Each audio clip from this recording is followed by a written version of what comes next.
everyone, apa kabar kalian? I hope you guys okay. Welcome back to my channel. Buat kalian yang baru tahu channel ini, hai guys, nama aku Andy. Di channel ini aku bakal bahas apapun yang menurut aku menarik untuk dibahas.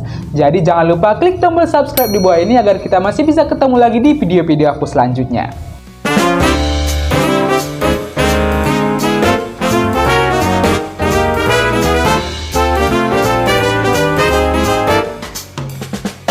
Jadi guys, setelah menonton pertandingan antara Hypers melawan iPepers kemarin, menurut aku ada sesuatu yang menarik nih guys untuk dibahas. Ini mengenai pertandingan antara Red Spark melawan iPepers yang akan bertanding di tanggal 25 nanti. Tapi guys, sebelum kita ngebahas ke arah sana, ada baiknya kita ngebahas dulu di pertandingan antara Hypers melawan iPepers kemarin.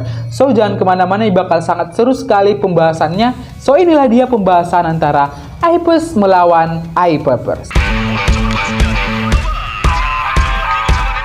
Pertandingan antara Hypers melawan iPepers kemarin berhasil dimenangkan oleh Pepers dengan skor telak 3-0 nih guys. Tampaknya nih guys, iPepers sudah sangat berbenah sekali dan belajar dari kesalahan-kesalahan mereka di season kemarin. Terbukti di match perdana mereka kali ini, atau bahkan memang dari Kovo kemarin, mereka sudah menunjukkan improvisasi yang sangat baik menurut aku. Mungkin ada efeknya nih guys, karena mereka mempunyai pelatih baru. Tentunya kalau mereka punya pelatih baru, gaya bermain mereka juga akan sangat berbeda dengan match-match di season lalu. Gaya bermain mereka juga menurut aku sudah sangat improve sekali dibanding season lalu. Contohnya dari segi pertahanan, kalau season lalu mereka itu pertahanannya bobrok sekali, apalagi Lee Han-bi yang sering sekali dijadikan sebagai samsak oleh tim lawan. Tapi di season kali ini atau di match perdana kali ini, mereka sudah menunjukkan pertahanan yang cukup baik menurut aku. Set play yang mereka tunjukkan pun menurut aku sangat sukses sekali, dan dari segi penyerang itu mereka juga sangat sukses. Pokoknya nih guys, iPepers yang dulu bukanlah iPepers yang sekarang yang kita kenal. Tapi ngomong-ngomong, kembali ke pembahasan pertandingan antara iPepers melawan Hypers,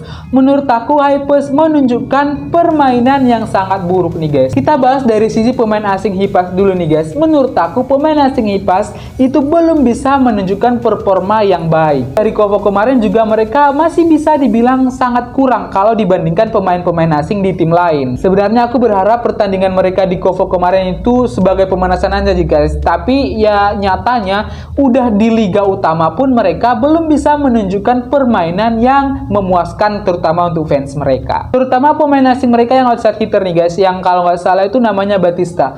Dia itu scam parah guys, nggak bisa nyetak poin, pertahanan juga ambrok, hancur. Seperti yang sering aku tekankan di video sebelumnya, aku tuh paling nggak suka ngelihat outside hitter tapi dia nggak bisa nyerang, nggak bisa bertahan, karena memang tugas utama dari seorang outside hitter ya bertahan dan menyerang. Tapi pertahanan dan menyerang dari Batista ini masih sangat buruk sekali guys. Jadi itulah dia kenapa sebabnya dia waktu di match kemarin juga dicadangin, dimainin gitu-gitu. Kalau permainan si Batista gini-gini doang atau nggak ada peningkatan sama sekali, besar kemungkinan dia bisa digantikan nih guys. Jadi buat Mbak Batista, menurut aku Mbak berbenah dari sekarang sih Mbak, karena kalau Mbak kayak gini-gini terus, Mbak bakal ngerugiin tim. Nah, kalau pemain asing yang satunya lagi yaitu Nikolova, menurut aku permainan dari Nikolova itu jauh lebih baik dari Batista.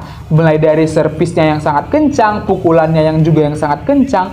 Tapi ada satu nih guys kurangnya. Kekurangannya yaitu seberapa besar pun atau seberapa kuat pun pukulan seorang outside hitter atau opposite, kalau pola penyerangannya itu monoton sekali atau tidak variatif, itu kemungkinan besar dia bakal bisa dibaca atau bakal bisa dibendung. Terbukti walaupun Nikolova di match kemarin itu salah satu pencetak skor terbanyak di timnya itu, tapi beberapa serangan juga dia bisa dibendung guys. Jadi walaupun serangannya itu bisa dibilang kencang, menurut aku masih banyak lagi outside hitter di tim-tim lain yang lebih berbahaya dari Nikolova. Artinya dia masih bisa dibendung lah guys. Dan Nikolova ini menurut aku bukan player yang bisa dilihat sebagai ancaman yang sangat kuat gitu. Kalau kita lihat outside hitter lain yaitu Kang Sohwi, pemain lokal dengan bayaran tertinggi, dia menurut aku fine-fine aja, baik-baik aja permainannya. Tapi Kang Sohwi ini bukan tipe player yang bisa ngegendong tim. Jadi ya seberapa baik pun Kang Sohwi, kalau tidak didukung oleh rekan-rekan yang lainnya, ya hasilnya nihil juga. Malahan Malahan menurut aku sektor permainan terbaik dari Hypers ini yaitu dari sektor middle blockernya. Terlihat beberapa kali quick ball dari Bayyuna ini sering sekali mencetak poin. Salah satu kesalahan yang menurut aku berasal dari pelatih Hypers itu sendiri yaitu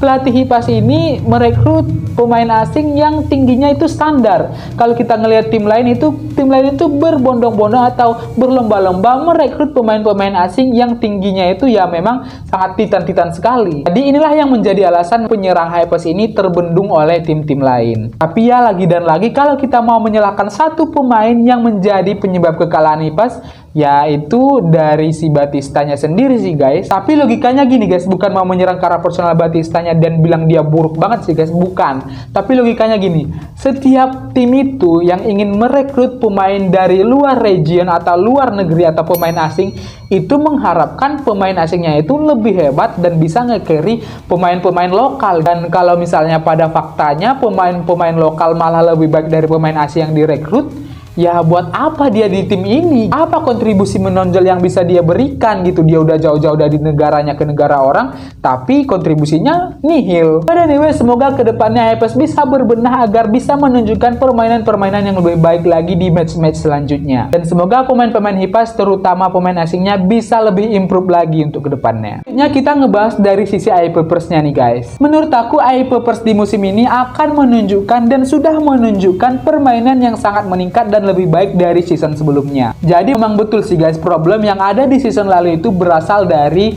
segi kepelatihan di iPapers itu. Terbukti sekarang pada saat iPapers sudah memiliki pelatih baru, gaya permainan iPapers ini sangat bagus sekali dan sangat improve sekali. Kita bisa lihat nih guys, pertandingan iPapers di Copa Cup kemarin, walaupun iPapers masih bisa dikalahkan oleh tim lain, tapi kita bisa lihat pertandingan mereka itu sangat enak sekali dilihat mata gitu. Kalau kalian perhatikan nih guys, setiap tim yang kalah dari pertandingan yang sengit itu sangat berbeda sekali dengan tim yang kalah dari permainan yang memang mereka dibantai. Tim yang kalah dari pertandingan yang sengit itu lebih enak dilihat nih guys, kayak adrenalin kita lebih terpacu dan lebih seru gitu, lebih deg-degan kita nontonnya dibandingkan dengan tim yang kalah yang memang dibantai, kayak kesal aja gitu melihatnya. Oke, kita bahas dulu dari perubahan-perubahan yang paling mencolok di iPapers ini guys. Salah satu perbedaan yang paling menonjol menurut aku dari segi set play-nya sih guys. Kalau kalian lihat atau kalau kalian perhatikan setter atau set play di season lalu itu menurut aku sering nggak connect gitu dari setter ke penyerangnya, yang sering menyebabkan free ball ke tim lawan gitu. Tapi mungkin karena setternya juga udah ganti yang dari Pink Spider, aku lihat dia juga lebih connect ke teman-teman yang baik itu ke middle blocker atau mungkin ke OH, ke OP.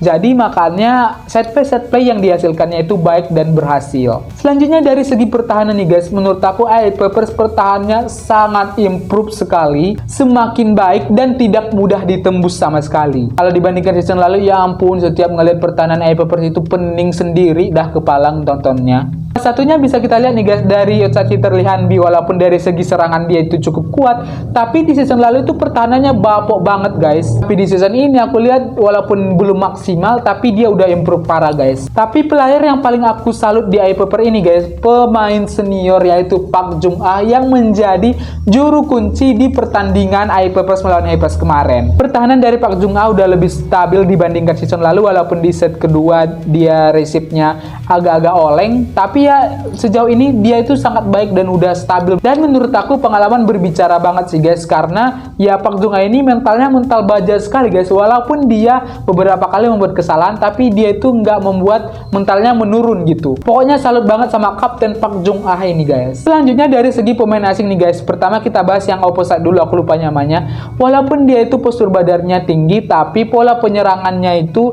menurut aku masih bisa dibendung dan masih belum bisa dibilang sebagai opposite yang sangat berbahaya, karena ya memang serangannya itu nggak sengeri opposite lain sih guys. Dan menurut aku Mega bahkan lebih baik dari dia, dan buktinya di match kemarin Park Jung Ah yang menyumbangkan poin terbanyak. Jadi ya menurut aku kita sebagai fans Park nih guys nggak perlu khawatir lah sama opposite dari iPapers ini. Selanjutnya pemain asing iPapers yang berposisi sebagai middle blocker yaitu Yujang guys. Nah menurut aku si Yujang ini merupakan salah satu transferan paling baik dan paling sukses sukses untuk liga kali ini. Karena ya bukan cuma mengandalkan postur badannya yang tinggi, tapi blockingnya parah guys. Dia itu blockingnya itu tepat waktu banget, nggak terlambat. Pokoknya dia itu baik banget lah. Dari combo kemarin juga potensinya udah kelihatan. Terus quick ball yang dijalankan dari setter ke si Yujang ini tuh sangat berbahaya sekali menurut aku. Yang paling berbahaya itu quick ball ya guys, karena ya sangat kuat dan tepat sasaran gitu. Jadi ya si Yujang ini bisa dibilang sebagai pemain andalan dari AI Peppers di musim ini. So ya hasil akhir dari pertandingan antara AI Peppers dan Hipas kemarin yaitu Hipas berhasil mencetak 53 poin sementara AI Peppers berhasil mencetak 75 poin keseluruhan. Dari segi persenan rate, Hipas berhasil mengumpulkan 38% sementara AI Peppers berhasil mengumpulkan 47% success rate-nya. Dari segi blocking, Hipas berhasil mengumpulkan 2 sementara AI Peppers berhasil mengumpulkan 5 poin block. Dari segi service, Hipas lebih banyak nih guys. Hipas berhasil mengumpulkan 4 poin service sementara AI Peppers berhasil mengumpulkan 3 poin service saja. Dari segi bomb steal atau kesalahan lawan, Hipas berhasil mengumpulkan 9 poin bomb steal sementara AI Peppers menghasilkan 20 poin bomb steal. Dan dari segi receive, Hipas berhasil mengumpulkan 26% sementara AI Peppers berhasil mengumpulkan 16%. Masuklah kita ke pembahasan menarik yang sempat aku mention di awal video nih guys. Bahasannya yaitu prediksi antara Red Spark melawan AI Peppers yang akan bertanding pada tanggal 25 nanti. Pertandingan yang nantinya akan terjadi antara Red Spark melawan AI Peppers ini akan menjadi pertandingan yang sangat sengit sekali nih guys. Dua tim akan beradu strategi tentunya dan akan menunjukkan siapa di antara mereka yang paling terbaik. Kalau kita lihat dan kita bandingkan dari segi penyerangan, tentunya Red Spark lebih unggul jauh nih guys. Tapi yang bakal menarik nih guys, yaitu duel antara middle blocker dari masing-masing tim ini. Tentunya Jang Hong Yong dan Park Eun Jin akan bertemu dengan Yujang nih guys, middle blockernya AI Peppers. Yang notabene menurut aku Yujang ini sangat berbahaya sekali nih guys, apalagi dari segi quick ball-nya. Nah, kalau dari segi pertahanan di antara kedua tim, menurut aku it's not a big deal, bukan sesuatu yang sangat meresahkan. Jadi ya akan bisa diantisipasi lah. Dan yang terakhir, Red Spark harus mengunci atau mungkin lebih memperhatikan satu pemain nih guys. Lebih mewaspadai satu pemain di AI Peppers ini. Dia itu tidak lain dan tidak bukan adalah ya Yujang itu guys yang kita bahas ini.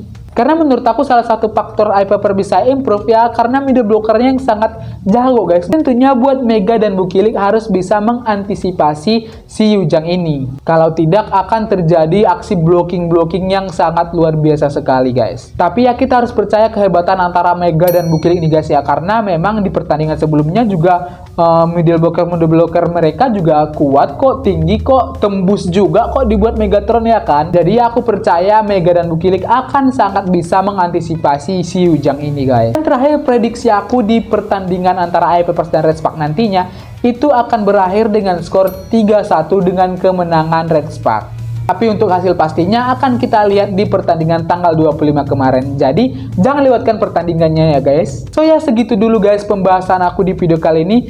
Bagaimana menurut kalian? Apakah kalian setuju dengan pendapatku? Atau mungkin kalian punya pendapat yang berbeda? Tentunya kalian bisa dan bebas banget meninggalkan pendapat kalian di kolom komentar di bawah ini. So ya I think this is the end of this video guys. Jangan lupa selalu support aku dengan cara klik tombol subscribe, like, dan share ke teman-teman kalian. See you guys on my next video. Dadah!